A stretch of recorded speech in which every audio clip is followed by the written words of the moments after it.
नमस्कार दोस्तों, कंपटीशन चौक में आपका स्वागत है। दोस्तों, आज हम इस वीडियो में जानेंगे रॉ में कैरियर कैसे बनाएं। Raw research and analysis wing.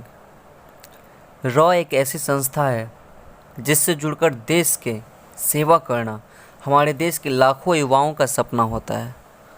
दोस्तों, मेरा प्रयास है इस विषय में आपको सही गाइडेंस व सटीक जानकारी दी जाए। दोस्तों, यदि आप नए हैं इस चैनल पर तो आपको बता दूं, इस चैनल पर छात्रहित से जुड़े जानकारी व अन्य अपडेट दी जाती है। तो लगातार छात्रहित से जुड़े जानकारी व अपडेट को पाने के लिए आप हमारे चैनल को सब्सक्राइब कर हमसे जुड़ सकते हैं। रॉ में कैबिनेट सेक्रेटरी के अधीन नियुक्तियां होती है। कैबिनेट सेक्रेटरी को यदि आप नहीं समझते हैं तो मैं संक्षेप में आपको बता दूं, कैबिनेट सेक्रेटरी भारत के सर्वोच्च कार्यकारी अधिकारी और वरिष्ठ सरकारी अधिकारी होते हैं। वर्तमान में राजीव गाबा भारत के कैबिनेट सेक्रेटरी हैं। वहीं रॉ में जो भारत के वर्तमान रॉ प्रमुख हैं वे सामंत कुमार गोयल हैं। रॉ एक ऐसी संस्था है जिसमें नौकरी के लिए SC ST कोटा या आरक्षण नहीं है। यह एक बहुत बड़ी बिंदु है। रॉ एक ऐसी सरकारी संस्था है जिसमें नौकरी के लिए SC ST कोटा या आरक्षण नहीं है। उसके बाद हम चलते हैं आगे जानकारी की ओर। क्या है कि रॉ में किन पदों के लिए आती है सीधी भर्ती। अब हम उन पदों को देखेंगे जिसके लिए सीधी भर्ती रॉ के द्वारा मंगाई जाती है। इनमें है डिप्टी फील्ड ऑफिसर, जिसे शॉर्ट में DFO कहते हैं, DFO। पुलिस में यह जो है सब इंस्पेक्टर के समकक्ष होती है। वहीं फिर फील्ड ऑफिसर, जिसे शॉर्ट में FO कह सकते हैं, ये इंस्पेक्टर के समकक्ष होती है। फिर रिसर्च ऑफिसर आती है। सीनियर फील्ड ऑफिसर है SFO, ये DSP के समकक्ष होती है, सीनियर फील्ड ऑफिसर। अब हम विदेश सेवा के लिए सृजित होने वाले पद देख लेते हैं। इनमें FO आ जाती हैं, SFO आ जाते हैं, GD, FO भी GD ही होती है। और फिर अंडर सेक्रेटरी आ जाते हैं, deputy secretary, director, joint secretary, additional secretary, office on special duty, जिन्हें शॉर्ट में OSD कहते हैं। और भी अन्य तरह के पद होते हैं जिन्हें वीडियो में आगे जानेंगे। हम पहले इन सभी पदों के कार्य क्षेत्रों व प्रमोशन को संक्षेप में जान लेते हैं। दोस्तों, research and analysis wing raw Bharat की अंतर्राष्ट्रीय इंटेलिजेंस एजेंसी है। इसका प्रमुख काम बाहरी गुप्त सूचनाओं को एकत्रित करना, आतंकवाद को रोकना और गुप्त ऑपरेशन का संचालन करना है। रॉ विदेशी सरकारों, संस्थानों और व्यक्तियों के बारे में जानकारी प्राप्त करने और इस विश्लेषण के आधार पर देश के विदेश नीति निर्माताओं को सलाह देने के लिए भी जिम्मेदार है। यहाँ कैरियर के भरपूर अवसर मौजूद हैं। जैसा कि मैंने बताया, कैबिनेट सेक्रेटरी के अधीन रॉ में नियुक्तियाँ होती हैं। अब मैं सीधी भर्ती में अब हम देखते हैं, उन्हें थोड़ा विस्तार में जानेंगे।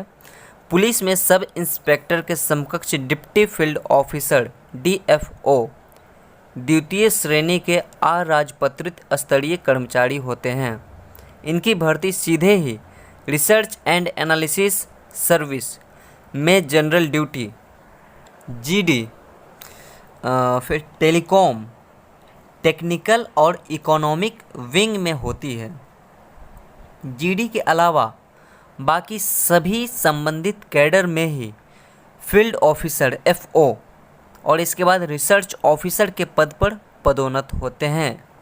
इंस्पेक्टर के समकक्ष फील्ड ऑफिसर और DSP के समकक्ष सीनियर फील्ड ऑफिसर SFO वरिष्ठता के आधार पर नियुक्त होते हैं।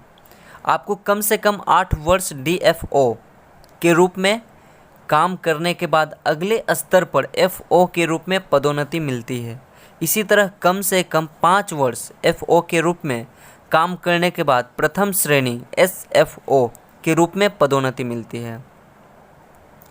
विदेश सेवा के लिए FO, GD, SFO, GD, under secretary, deputy secretary, director, joint secretary और एडिशनल सेक्रेटरी के पद हैं। प्रथम श्रेणी के निम्नतम स्तर पर भर्ती officer on special duty OSD के रूप में होती है। प्रोबेशनरी पीरियड में आप अंडर सेक्रेटरी के रूप में कार्य करते हैं। नियमानुसार वरिष्ठ कैडर में 50% लोग सीधी भर्ती से नियुक्त किए जाते हैं, जबकि शेष भर्ती 5 से 7 वर्ष की अवधि, जो 10 वर्ष तक बढ़ाई जा सकती है, के लिए CBI, IT, कस्टम और स्टेट पुलिस से जैसे कि SP, DIG और IG स्तर पर के स्पेशल ऑफिसर की पदोन्नत और डिप्यूटेशन से की जाती है। दोस्तों, इसमें वरिष्ठ स्तरीय नियुक्ति होती है, जिसमें कि सिविल सर्विस के अभ्यर्थियों की फाउंडेशन कोर्स के प्रशिक्षण के दौरान ऑन कैंपस भर्ती की जाती है। इसमें अंतिम चयन टेस्ट और इंटरव्यू के जरिए होता है। रॉ में विशेषज्ञ की भी नियुक्तियां होती हैं, जिनमें सामान्यतः सरकारी संगठनों में अनुभव प्राप्त तकनीकी विशेषज्ञ को वरीयता दी जाती है। विभिन्न देशों के साथ संपर्क के लिए भाषा विशेषज्ञ की नियुक्ति होती है। इसके लिए रॉ इंस्पेक्टर स्तर के वेतन पर अनुवादक की भर्ती भी करता है, जो कि assistant foreign language examiner AFLE के रूप में और इसके बाद डिप्टी फॉरेन लैंग्वेज एग्जामिनर के रूप में पदोन्नत होते हैं। अनुवादक सीधे ही भाषा कैडर में भर्ती किए जाते हैं। तो दोस्तों, आज के वीडियो में हमने रॉ से सीधी भर्ती आने वाले पदों के बारे में जाना।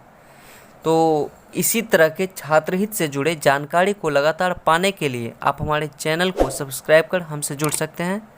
दोस्तों, आज के लिए इतना ही। हम फिर मिलेंगे नेक्स्ट वीडियो में कुछ नई जानकारी व अपडेट के साथ। तब तक के लिए धन्यवाद। जय हिंद।